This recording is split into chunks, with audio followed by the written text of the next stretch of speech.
Get that wet rat out of my lobby before she drips on real guests. The words cut through the marble-lined Grand Metropolitan Hotel lobby like a blade. Richard Caldwell, the general manager, stood behind the mahogany reception desk, his face twisted with disgust as he stared down at Maya Washington. Maya had only asked about upgrading her room for her anniversary dinner. She wore simple jeans and a cashmere sweater, nothing flashy, nothing that screamed wealth. To Caldwell, she looked like trouble. Without warning, he grabbed the crystal water glass from the counter and poured the entire contents over Maya's head.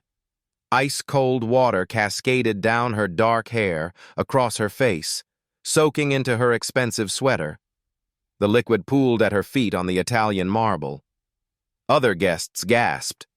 Phones appeared, recording. Maya stood frozen, water dripping from her chin. Have you ever been judged so harshly that someone literally tried to wash you away?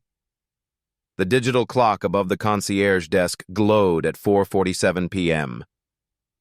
Maya's anniversary dinner reservation was in 2 hours and 13 minutes.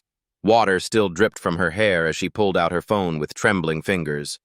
Not from fear, from barely contained rage. "I'd like to speak with your manager," she said, her voice steady despite the humiliation.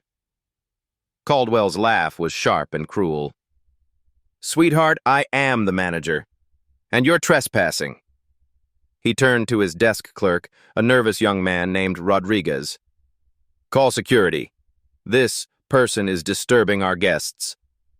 The lobby had gone silent except for the soft patter of water hitting marble. Maya's designer jeans clung uncomfortably to her legs. Her $800 Brunello Cucinelli sweater, an anniversary gift from James, was now a sodden mess.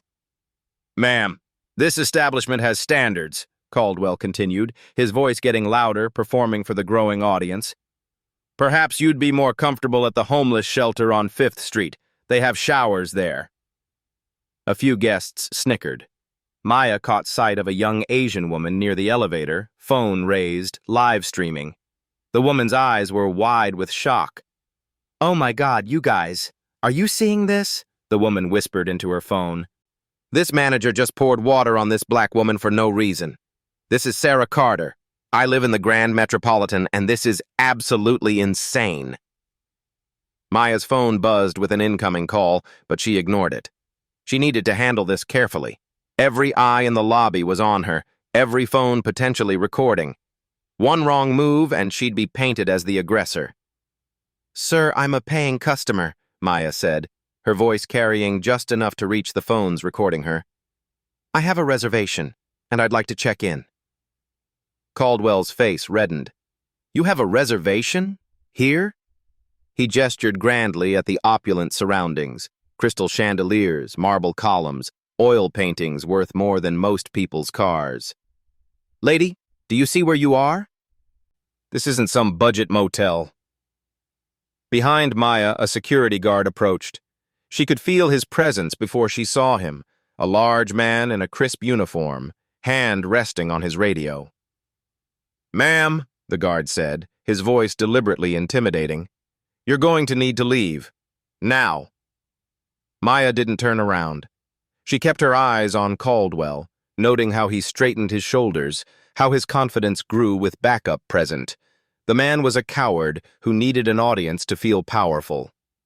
"I'm not leaving until I speak with corporate," Maya said. "This is assault. You poured water on a paying customer." "Assault?" Caldwell's laugh was theatrical now. "I spilled a glass of water. Accidents happen. Though I have to say, you look a little cleaner now." More laughter from some guests. Maya's jaw tightened. She could feel water droplets sliding down her neck, cold and humiliating. Sarah Carter's live stream was gaining viewers rapidly.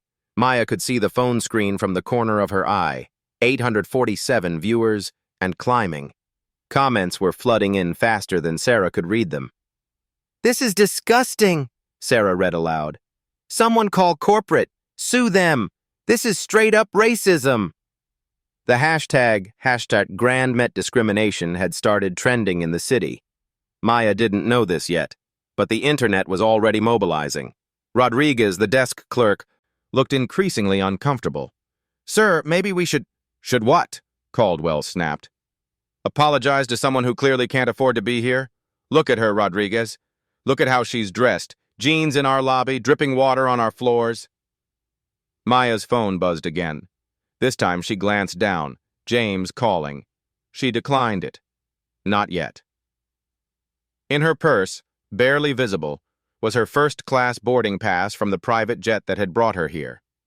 Her Hermes phone case, a $200 piece of leather craftsmanship, showed no water damage despite the assault. Most telling of all, the corner of her Platinum American Express Centurion card peeked out from her wallet. The legendary black card that required a $10,000 annual fee and had no preset spending limit. But Caldwell saw only what he wanted to see. A black woman in casual clothes who didn't belong in his pristine lobby. "I'm calling the police," he announced, reaching for the phone. "We have a trespasser who's refusing to leave and making threats." The security guard stepped closer. Maya could smell his cologne, feel his breath on her shoulder. The intimidation was working exactly as intended, except Maya Washington had faced down boardrooms full of hostile executives. She'd negotiated billion-dollar deals while men questioned her right to be in the room. This was just another Tuesday. "Ma'am, last warning," the guard said. "Leave voluntarily, or we'll have you removed." Maya finally turned to face him. He was younger than she'd expected, maybe late 20s, with nervous eyes that kept darting to the phones recording everything. This wasn't his first rodeo with difficult situations, but it was probably his first time being live-streamed to thousands of people. "Officer," Maya said calmly, "I'm attempting to check into a hotel room I paid for. This man assaulted me by pouring water on my head. I'm the victim here." Sarah's viewer count hit 3,400. The comments were getting angrier. "Call the real police! This is assault! Get her a lawyer! The ACLU needs to see this." The clock read 4:52 p.m. 2 hours and 8 minutes until dinner. Maya's phone buzzed a third time. James again. This time she noticed something else. A text message from her assistant. Emergency board meeting moved to 5:15 p.m. All executives requested immediately. Interesting timing. Caldwell was now speaking into his phone, voice loud enough for everyone to hear. "Yes, I need police at the Grand Metropolitan Hotel. We have a suspicious individual refusing to leave the premises. She's been asked multiple times. Yes, she appears to be under the influence or mentally disturbed. Black female, mid-30s, soaking wet, causing a disturbance." Maya almost smiled at that last part. Soaking wet. Yes, she was, because he'd poured water on her head. The pieces were all in place now. The audience, the cameras, the witnesses, the paper trail of his own words.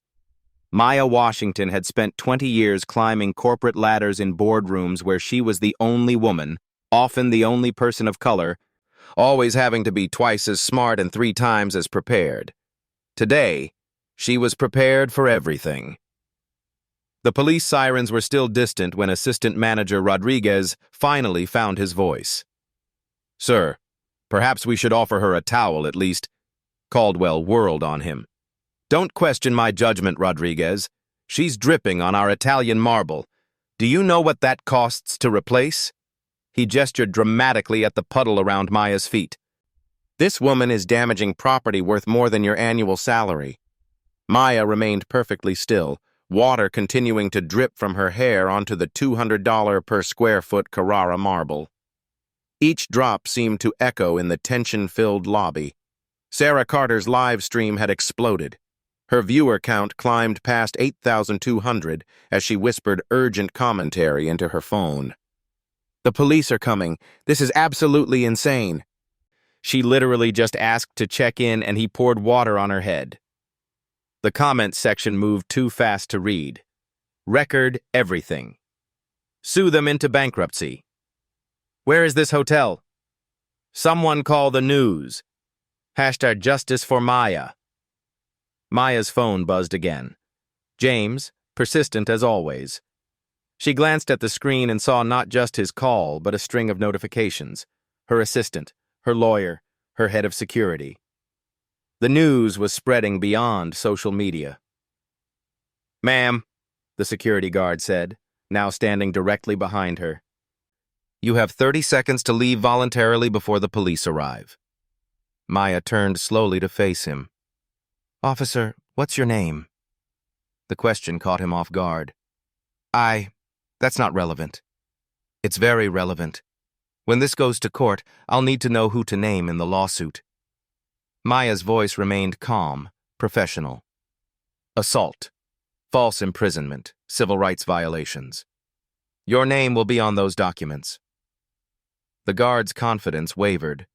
Maya could see it in his eyes, the sudden realization that this wasn't going away quietly. Caldwell stepped around the desk, moving closer to Maya. "Lady, you can threaten lawsuits all you want, but you're still a wet rat in my lobby. Look around. Do you think any of these people believe you belong here?" He was right about one thing. The other guests were staring. An elderly white couple near the bar whispered and pointed. Two businessmen in expensive suits shook their heads in disgust. Whether at her or at Caldwell wasn't clear. "She's making a scene," one of them said, loud enough to be heard. "Just call the police and be done with it." But not everyone agreed. A young mother near the elevator covered her daughter's eyes and shook her head in obvious disapproval. An older black gentleman in a perfectly tailored suit watched with barely contained anger, his phone also recording. The lobby had become a theater, and Maya was center stage. Sarah's live stream count hit 12,000. She was practically hyperventilating with excitement and outrage. "You guys, this is going viral. Hashtag Grand Met discrimination is trending. People are sharing this everywhere." Maya finally answered her buzzing phone. "Hello, James." "Maya, where are you? The board meeting got moved up. We need—" James's voice carried clearly in the marble-lined space. "I'm still at the hotel," Maya said, loud enough for everyone to hear. "There's been a slight delay." "What kind of delay? You sound echoey. Are you in the bathroom?" "No, darling. I'm standing in the lobby, soaking wet because the manager poured ice water on my head." The silence on the phone was deafening. In the lobby, Caldwell's face went from red to pale in seconds. "He did what?" James's voice exploded from the speaker. "Maya, tell me you're joking." "I'm afraid not. Your new general manager has quite the customer service approach." Caldwell's mouth opened and closed like a fish. "New... what did you say?" Maya looked directly at him. "Oh, did I forget to mention? My husband, James Washington III. You might know the name." Rodriguez dropped his pen. The sound echoed like a gunshot in the sudden silence. "Washington," he whispered. "Washington Holdings. Oh my God. Sir, Washington Holdings just acquired our parent company this morning." The color drained completely from Caldwell's face. Around the lobby, guests who knew the name started whispering urgently. Washington Holdings, the hospitality empire that owned over 800 hotels across 3 continents. Sarah's live stream went absolutely insane. "Wait, what? She owns the hotel? Oh my God, you guys, plot twist!" The viewer count exploded past 15,000. "Ma'am," the security guard said, his voice now uncertain. Should I still—" "You should probably step away from my wife," came a new voice from the hotel entrance. Everyone turned. James Washington III strode through the revolving doors, followed by 3 men in expensive suits, lawyers, by the look of them, and a woman Maya recognized as the regional director of operations. James was not a large man, but he carried himself with the quiet authority of someone who'd never had to raise his voice to be heard. He wore a simple gray suit that probably cost more than most people's cars, and his face was absolutely furious. "Mr. Washington," Caldwell stammered, "I had no idea that you just assaulted my wife." James's voice was ice cold.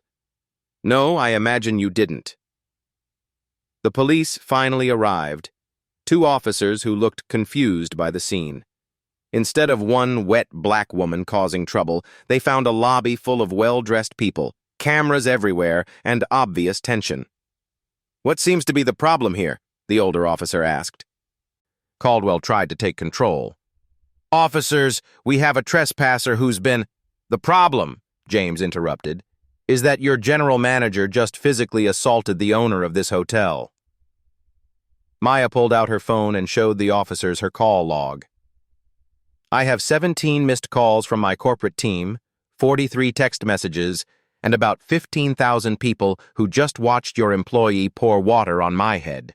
She gestured to Sarah, still live streaming. "Officer, this young woman has been broadcasting live for the past 20 minutes. The evidence is all there." The officer looked at Caldwell, then at Maya's still dripping hair, then at James's obvious wealth and authority. His expression shifted.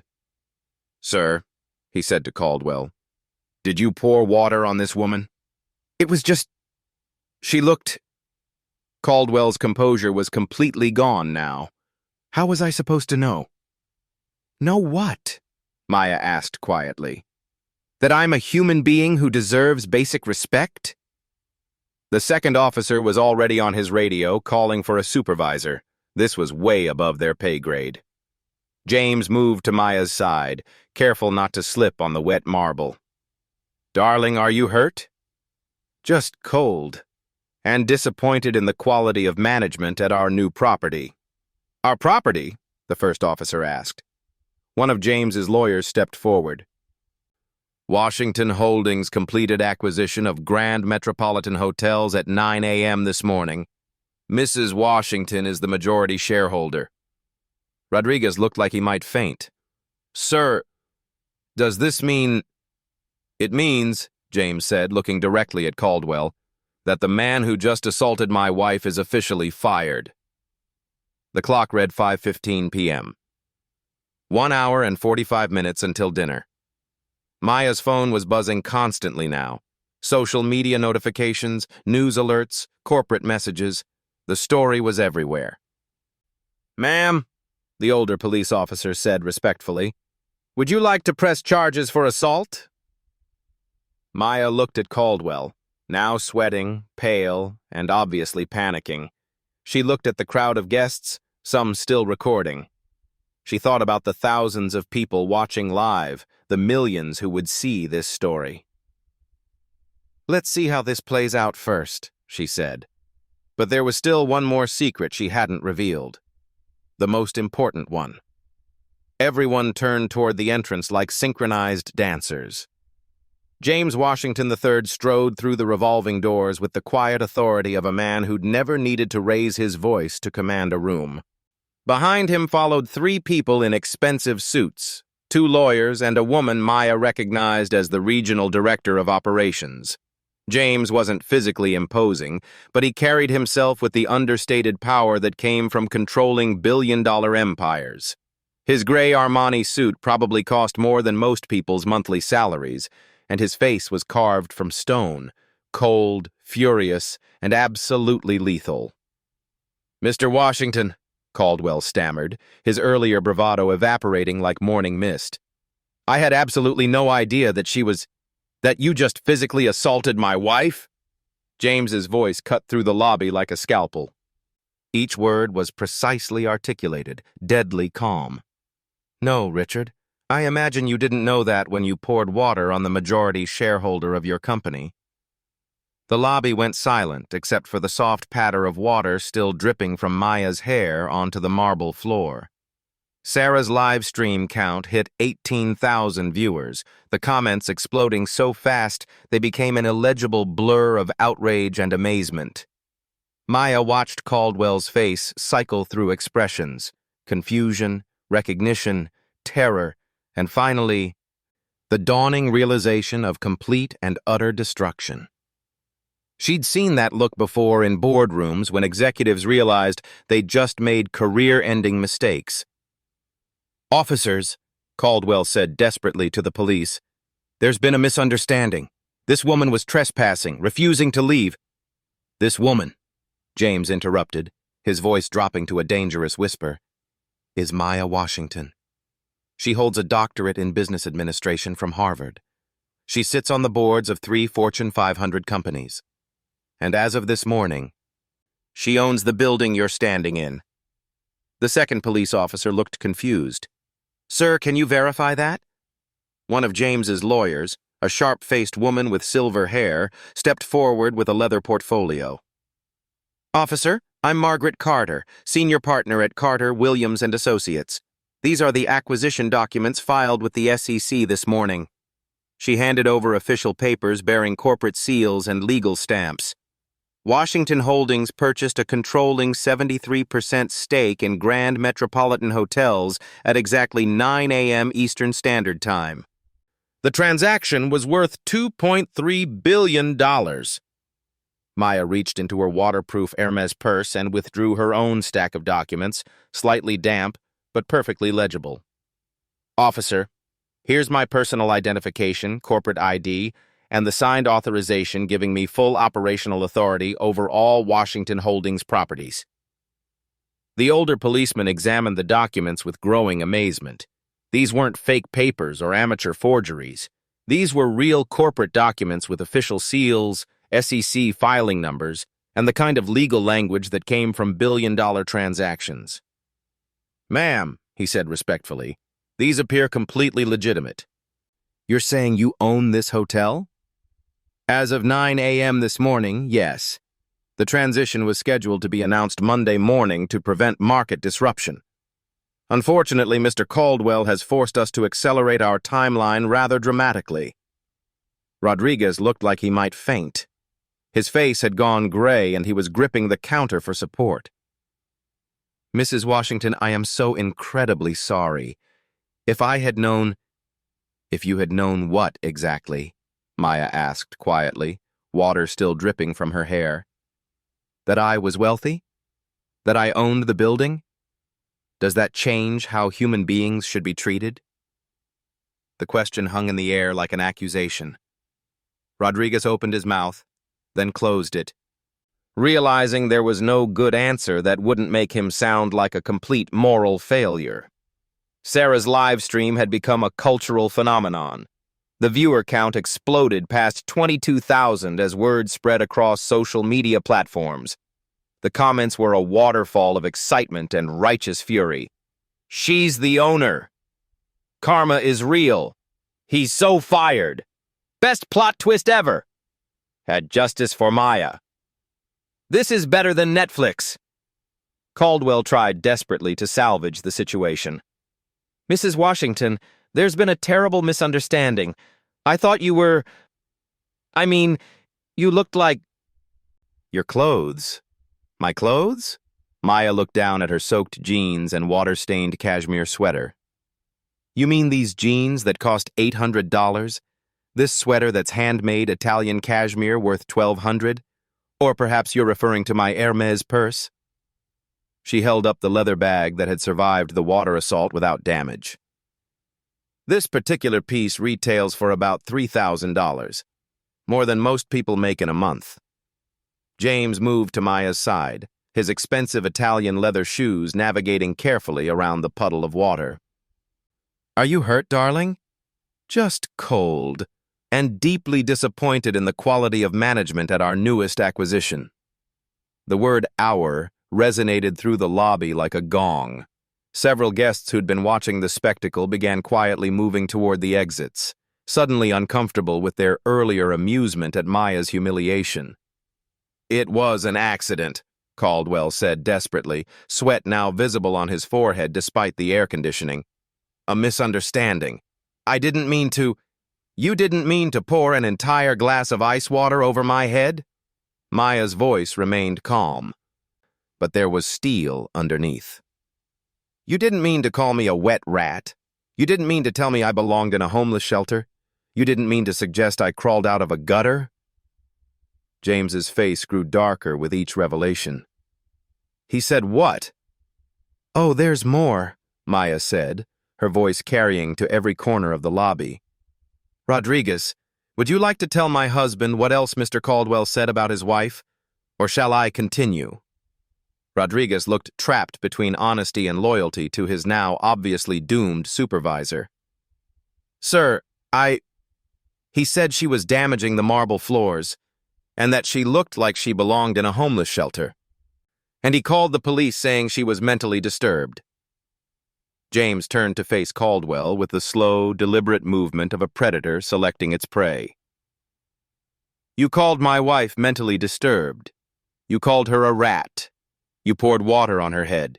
You told her she belonged in a homeless shelter." Each statement was delivered like a prosecutor reading formal charges. "Anything else I should know about?" Maya glanced at Sarah, still live streaming to nearly 25,000 viewers.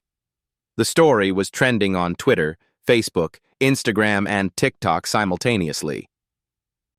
Justice. For Maya was approaching 50,000 mentions. "Oh yes, there's one more thing you should know about Mr. Caldwell's performance today." She paused deliberately, letting the tension build like a symphony approaching its crescendo. James waited. The police officers waited. The entire lobby held its collective breath. "Mr. Caldwell," Maya said, looking directly at the man who'd humiliated her, "would you like to tell everyone what time the acquisition officially took place?" Caldwell's face was now completely white, the color of old bone. 9 a.m., you said." 9 a.m. exactly, which means that for the past 8 hours and 28 minutes, you've been working for my husband. Technically, you've been working for me." Maya's voice remained perfectly calm, but satisfaction leaked through like sunlight through clouds. "Which means you didn't just assault a random customer, Richard. You assaulted your boss's wife." The revelation hit the room like a physical shockwave. Rodriguez actually staggered backward, gripping the marble counter so hard his knuckles went white. The security guard took several steps away from Maya, as if proximity to her might somehow implicate him in Caldwell's catastrophic mistake. Sarah's live stream exploded into complete chaos. The viewer count rocketed past 30,000 as notifications flooded social media platforms. Justice. For Maya was trending in 12 countries. "But wait," Maya continued, her voice carrying the quiet satisfaction of someone about to deliver a killing blow. "There's something else you all should know." James smiled for the first time since arriving. It wasn't a pleasant smile. It was the expression of a shark that had just caught the scent of blood in the water. The lobby doors opened again, and more people entered. Maya recognized the chairman of the board, 2 additional regional directors, and her own head of legal affairs. The cavalry had arrived, and they looked like they were prepared for war. "Mr. Caldwell," Maya said, still dripping water onto the marble floor, "I'd like you to meet your new CEO. James Washington III took over operational control of Grand Metropolitan Hotels at exactly 9:01 a.m. this morning." The mathematics of destruction were brutally simple. Caldwell had spent the afternoon humiliating, assaulting, and degrading the wife of his new boss.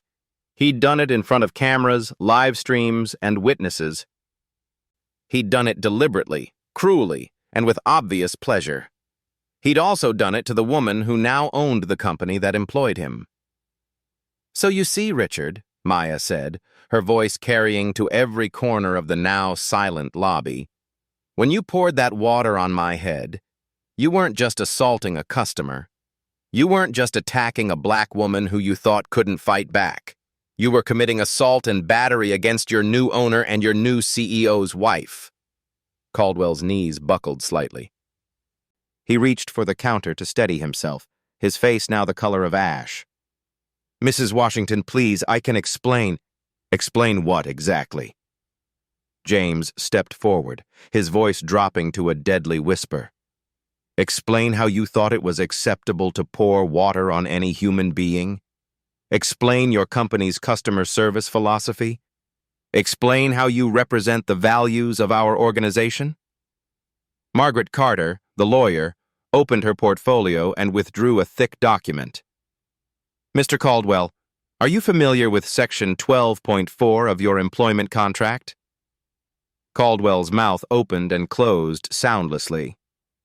Section 12.4, she continued, in a voice that could cut glass, clearly states that any employee who commits assault against customers, vendors, or corporate officers is subject to immediate termination without severance, forfeiture of all benefits, and potential criminal prosecution.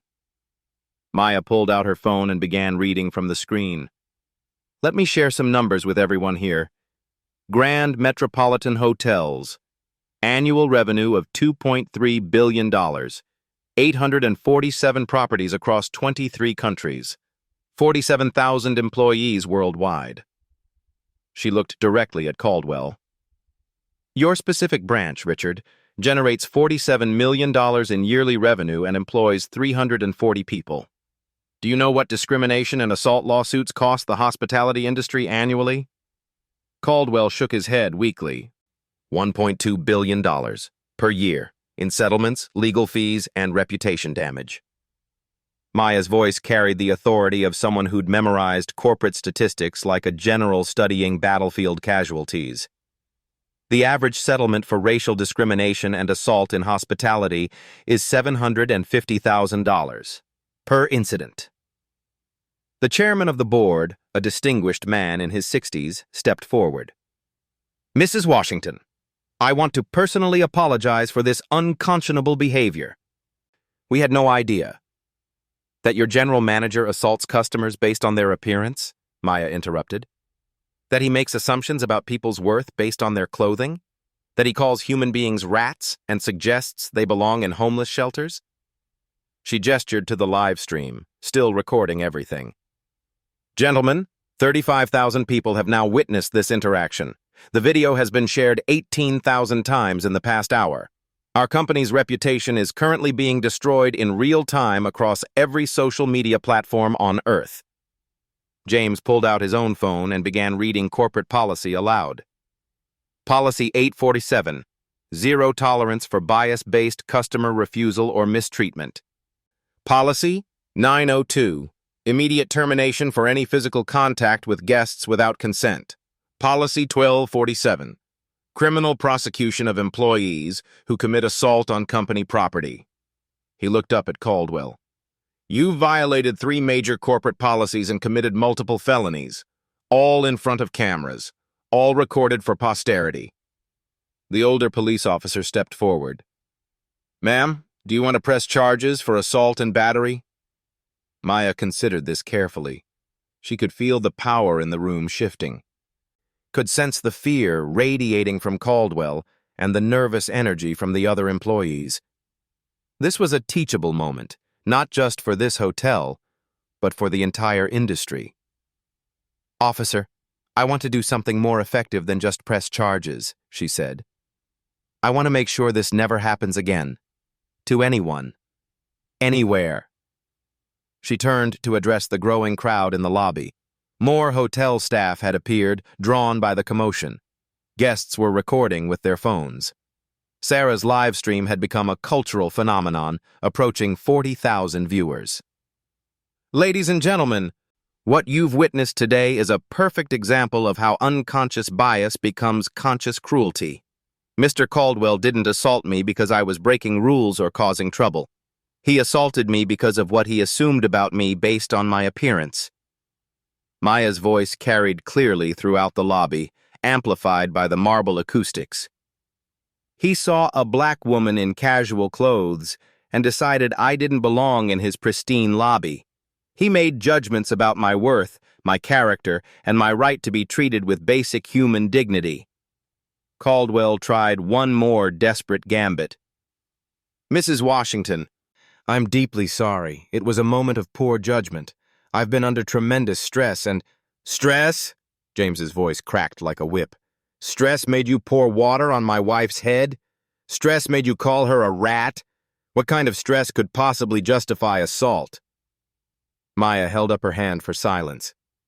Mr. Caldwell, I'm going to give you 2 choices. Choice number 1. Immediate resignation, forfeiture of all benefits, assigned admission of wrongdoing, and participation in a company-wide video about unconscious bias. You'll also personally fund diversity training for every employee in this hotel. Caldwell's face showed a flicker of hope. And choice number two? Choice number two, criminal prosecution for assault and battery, civil lawsuit for discrimination and intentional infliction of emotional distress, public termination for cause, and a lifetime ban from working in the hospitality industry. Maya's voice was steady as granite. I have the resources, the evidence, and the motivation to ensure you never work again. The lobby was so quiet that the sound of water still dripping from Maya's hair onto the marble floor seemed deafening. Furthermore, James added, we'll be implementing immediate changes. Every employee in this hotel will complete 40 hours of bias recognition training within the next 60 days. We're installing an anonymous reporting system for discriminatory behavior, and we're establishing a $2 million fund for discrimination prevention and victim compensation. Margaret Carter stepped forward with another document. We're also implementing real-time monitoring of customer interactions, quarterly bias audits by third-party firms, and linking all staff bonuses directly to inclusion metrics. Maya looked around the lobby at the faces watching her, some ashamed, some supportive, some still recording. Power isn't about having resources.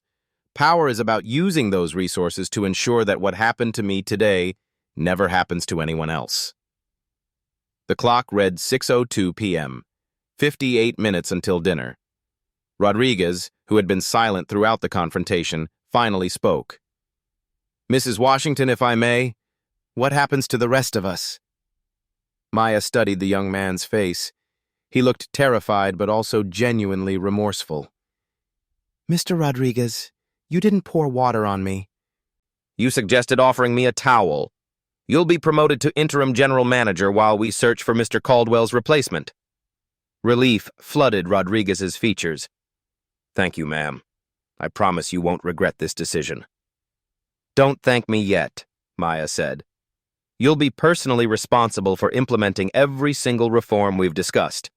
Your performance will be evaluated based on how successfully you transform the culture of this hotel. Failure is not an option. James looked at his watch. Darling, we need to get you into dry clothes and prepare for dinner. But first, he turned to face Caldwell one final time. Mr. Caldwell, you have 60 seconds to decide. Resignation or prosecution. Choose now. Caldwell looked around the lobby desperately, as if someone might offer him a lifeline. But he was completely alone, surrounded by witnesses to his cruelty, recorded by dozens of cameras, and facing the full power of a billion-dollar corporation that he had just personally insulted. I choose to resign, he whispered. Excellent choice, Maya said. Security will escort you out immediately. Your personal belongings will be shipped to you. Do not contact any current employees, do not attempt to return to any company property, and do not speak to the media without legal counsel. She turned to the police officers. Gentlemen, I won't be pressing charges today, but I want a full report filed documenting this incident. If Mr. Caldwell violates any terms of his resignation agreement, I reserve the right to pursue all available legal remedies. The live stream count had reached 45,000 viewers. #Justice. For Maya was trending worldwide.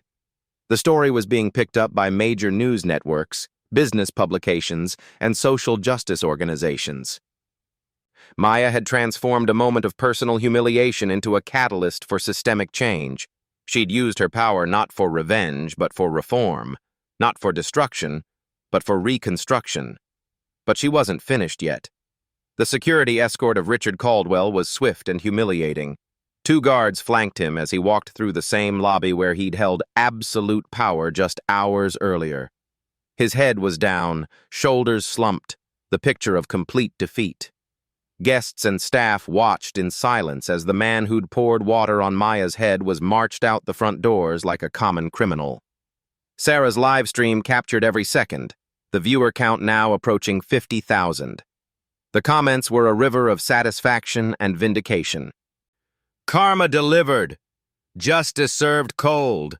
Don't mess with queens. This is how change happens. Maya stood in the center of the lobby, still damp but radiating quiet power. The contrast was remarkable. From humiliated victim to triumphant reformer in less than 2 hours, she'd transformed personal assault into corporate revolution. "Mr. Rodriguez," James said, his voice carrying absolute authority, "you're now the interim general manager. Your first task is to personally apologize to every guest who witnessed this incident and offer them complimentary accommodations." Rodriguez nodded eagerly. "Yes, sir. Immediately, sir." "Your second task," Maya continued, "is to call an all-staff meeting for tomorrow morning. Every employee, housekeeping, front desk, security, management, kitchen staff, everyone will attend mandatory bias recognition training starting Monday." Margaret Carter opened her briefcase and withdrew a thick manual.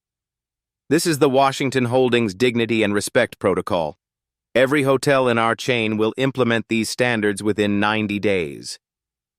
Mr. Rodriguez, you have the honor of being our pilot location."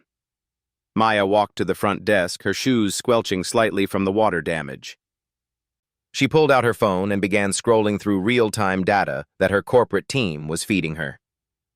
"Ladies and gentlemen," she announced to the lobby, her voice carrying clearly, "I want to share some immediate results of today's incident. In the past 2 hours, this hotel's online reviews have dropped from 4.2 stars to 1.8 stars. We've received over 3,000 negative comments across all platforms." The assembled staff looked stricken. Maya continued reading from her phone. "However, we've also received over 15,000 messages of support for implementing change. Reservation requests for next month are up 47% from people who specifically want to stay at the hotel where justice was served." She looked up at the crowd. "Do you understand what this means? People don't want to stay at hotels where discrimination is tolerated, but they're eager to support businesses that take concrete action against bias." James moved to the hotel's computer system behind the front desk. "Mr. Rodriguez, I'm implementing several immediate changes to your operations." His fingers moved quickly across the keyboard as he spoke. "First, we're installing an anonymous reporting app that allows any employee to report discriminatory behavior in real time. Reports go directly to corporate headquarters, bypassing local management entirely." Maya's assistant, who had arrived during the confrontation, handed her a tablet showing live social media analytics. "Ma'am, #justice. For Maya has been mentioned over 100,000 times in the past hour. Major news networks are requesting interviews. The story is trending in 37 countries." Maya studied the data with satisfaction. "Mr. Rodriguez, you're about to become the most famous hotel manager in America. I hope you're ready for the responsibility." Rodriguez straightened his shoulders. "Ma'am, I won't let you down. I promise." "Don't promise me," Maya said firmly.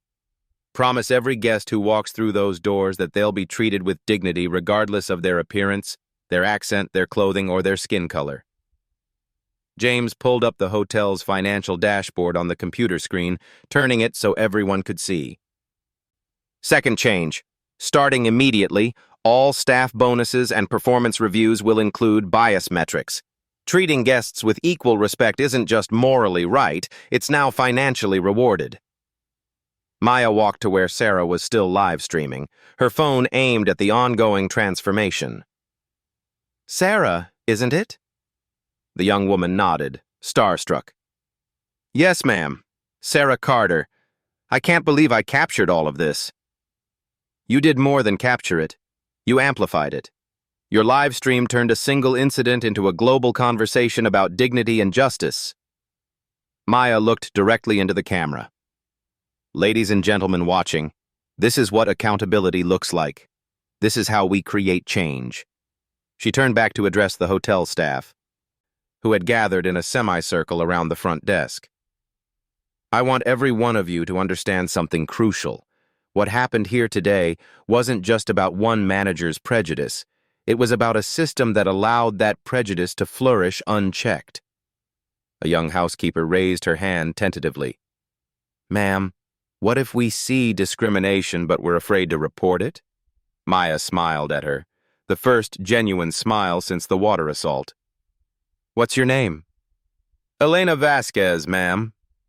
Elena, that's exactly why we're implementing the anonymous reporting system. No one should fear retaliation for standing up for what's right. In fact, employees who report discriminatory behavior will receive recognition and financial incentives. James pulled out his phone and made a call. Legal department, I need you to draft an immediate policy change. All Washington Holdings properties will implement mandatory bias training, anonymous reporting systems, and diversity metrics for performance reviews. I want this rolled out to all 847 hotels within 6 months. Maya's corporate communications director approached with an urgent expression. Ma'am, we have interview requests from CNN, NBC, ABC, The Today Show, and 63 other media outlets. How would you like to handle the press? Maya considered this carefully. Schedule a press conference for tomorrow morning, right here in this lobby. I want to announce our comprehensive discrimination prevention initiative while standing in the exact spot where I was assaulted. She looked around the transformed lobby. Staff members who had been hostile or indifferent 2 hours ago now looked at her with respect and admiration. Guests who had initially been entertained by her humiliation now seemed ashamed and supportive. Mr. Rodriguez, I want you to personally ensure that every employee understands our new zero-tolerance policy. Any physical contact with guests without consent results in immediate termination and criminal prosecution. Any discriminatory behavior results in mandatory retraining and potential dismissal. Rodriguez nodded vigorously. Understood completely, ma'am. Maya pulled a towel from behind the counter, ironic, since no one had offered her one when she was soaking wet, and began patting her hair dry. I also want you to establish a guest dignity fund. Any customer who experiences discrimination at any Washington Holdings property will receive immediate compensation and a personal apology from senior management. Margaret Carter handed Maya a legal document. Mrs. Washington, we've prepared a dignity and respect charter that will be displayed prominently in every hotel lobby.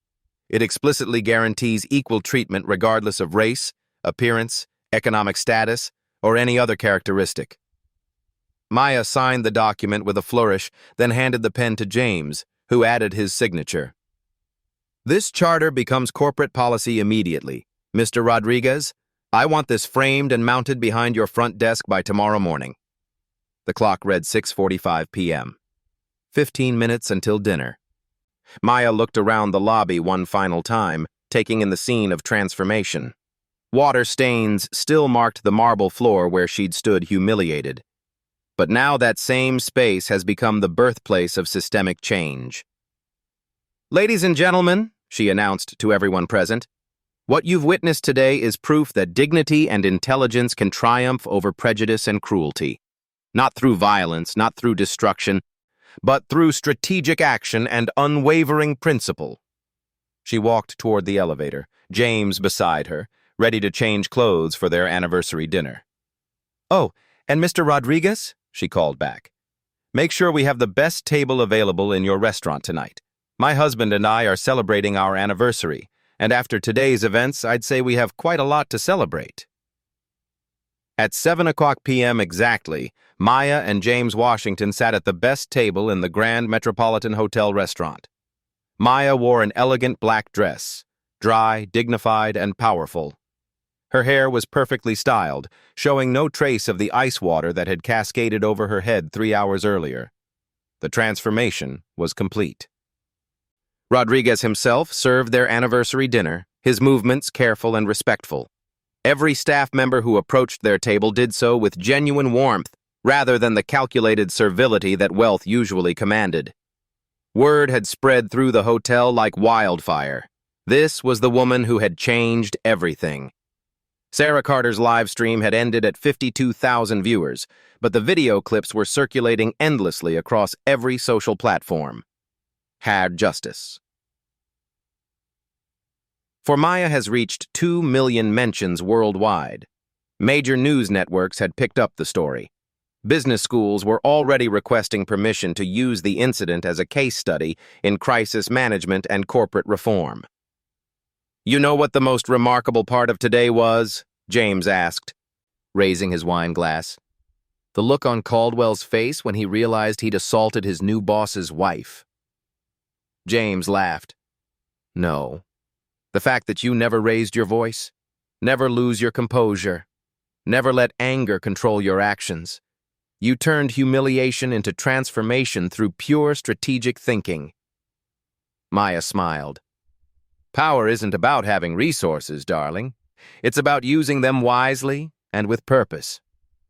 6 months later, the Washington Holdings Dignity Initiative had become the gold standard for bias prevention in the hospitality industry.